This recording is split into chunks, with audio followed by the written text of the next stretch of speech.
अस्सलामुअलैकुम क्लास। उम्मीद करती हूँ आप लोग खैरियत से होंगे। आज हम हाजिर हुए हैं एक नए लेक्चर के साथ जिसमें हम लोग सीखेंगे फ्यूचर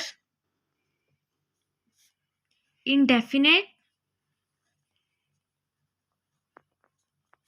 टेंस का general formula. Future indefinite tense, ठीक है। सबसे पहले हम बात करेंगे सिंपल सेंटेंस में कैसे इसका फॉर्मूला होता है।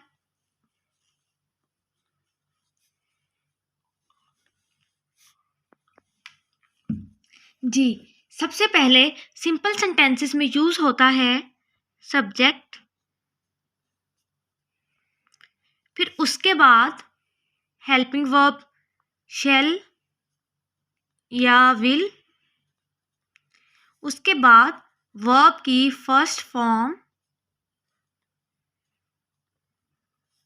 उसके बाद ऑब्जेक्ट और लास्ट पे फुल स्टॉप। जी मैं रिपीट कर दूं, सबसे पहले सब्जेक्ट आएगा, उसके बाद शैल या विल आएगा, उसके बाद वर्ब की फर्स्ट फॉर्म आएगी और फिर ऑब्जेक्ट आएगा, ठीक है। उसके बाद जो नेगेटिव सेंटेंसेस का फॉर्मूला,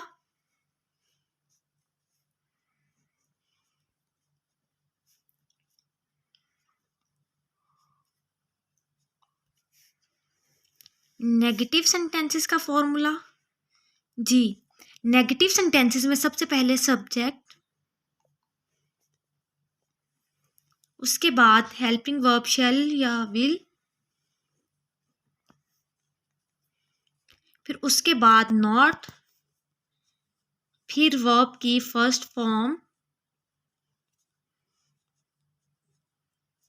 लास्ट पे ऑब्जेक्ट लगाते हैं और फुल स्टॉप, ठीक है। उसके बाद जो हम करने जा रहे हैं वो है, बल्कि इसको एक दफ़ा रिपीट कर लेते हैं। सबसे पहले सब्जेक्ट, उसके बाद हेल्पिंग वर्ब शैल या विल, फिर उसके बाद हेल्पिंग वर्ब के बाद नॉट और वर्ब की फर्स्ट फॉर्म से पहले नॉट, क्योंकि ये नेगेटिव सेंटेंसेस है। वर्ब की फर्स्ट फॉर्म, उसके बाद ऑब्जेक्ट और लास्ट पे फुल स्टॉप, ठीक है।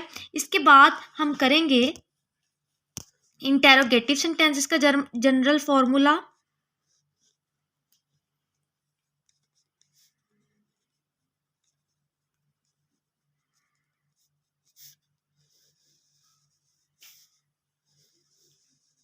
जी, इंटेरोगेटिव सेंटेंसेस में सबसे पहले हम हेल्पिंग वर्ब शैल या विल यूज करते हैं, उसके बाद सब्जेक्ट, सब्जेक्ट के बाद वर्ब की फर्स्ट फॉर्म, ऑब्जेक्ट और लास्ट पे क्वेश्चन मार्क यूज करते हैं, ठीक है। सबसे पहले हेल्पिंग वर्ब शैल या विल, उसके बाद सब्जेक्ट, उसके बाद वर्ब की फर्स्ट फॉर्म, फिर ऑब्जेक्ट और लास्ट पे क्वेश्चन मार्क। इसके बाद जो हम करने जा रहे हैं वो है negative sentence, negative interrogative sentences का जनरल फॉर्मूला, नेगेटिव इंटेरोगेटिव का general formula.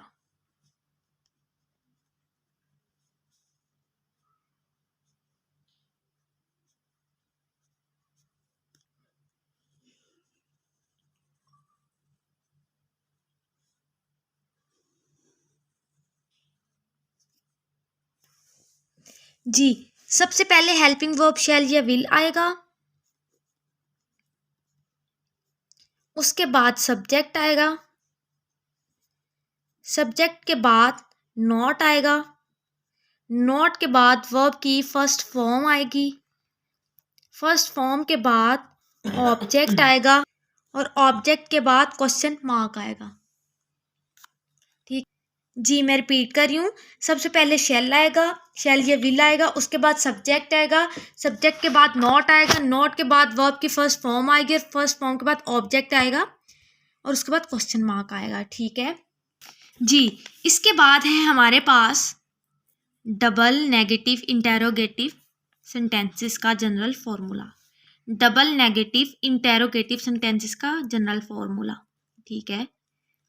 Double negative interrogative sentences,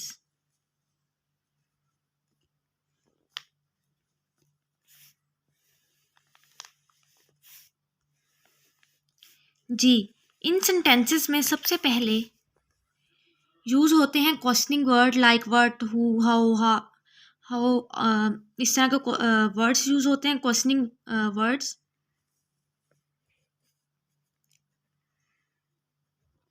questioning words के बाद शैल या विल, हेल्पिंग वर्ब जिन्हें हम कहते हैं, इनमें से एक यूज होगा, वो होगा सब्जेक्ट को दे के।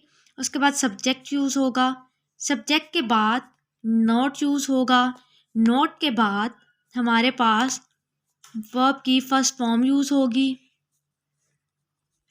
वर्ब की फर्स्ट फॉर्म के बाद ऑब्जेक्ट यूज होगा, ऑब्जेक्ट के बाद क्वेश्चन मार्क यूज होगा। मैं रिपीट कर दूं, सबसे पहले हमारे पास यूज होगा क्वेश्चनिंग वर्ड्स, उसके बाद शैल या विल, जो सब्जेक्ट मतलब जिस सब्जेक्ट के साथ जो आएगा वो मैं अभी दोबारा से नीचे बता देती हूँ, मैंने एक बार पहले भी इसके लिए अलग से वीडियो बनाई थी।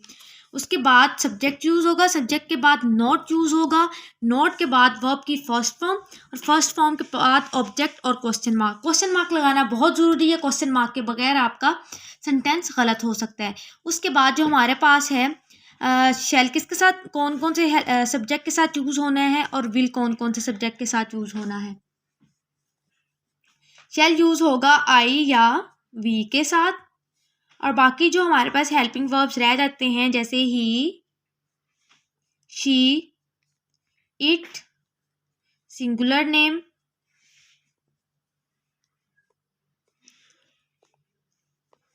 दे, यू, और प्लूरल नेम्स के साथ विल यूज होता है। मैं रिपीट कर रही हूँ, शैल यूज होगा आई वी के साथ, और जो विल यूज होगा he, she, it, singular name, they, you, plural name. अपना और अपने घर वालों का ख्याल रखिएगा, दुआओं में याद रखिएगा। और आज का आपका होमवर्क जो है वो ये है कि आपने ये सारे फॉर्मेट मुझे लिख के सेंड करने हैं, ठीक है। और अगर कोई क्वेश्चन हो और कोई नया स्टूडेंट जो ये वीडियो देख रहा हो उसको कोई मसला आ रहा हो, या वो फिर कोई सर्विसेज ऑनलाइन ट्यूटरिंग के लेना चाहता हो, तो नीचे नंबर मेंशन है, वहाँ पे मैसेज कर सकता है, और इंशाल्लाह हम उनको एक बहुत अच्छा पॉजिटिव रिस्पॉन्स देंगे। अपना और अपने घर वालों का ख्याल रखिएगा, दुआओं में याद रखिएगा। मिलते हैं एक नए लेक्चर में। अल्लाह हाफिज़।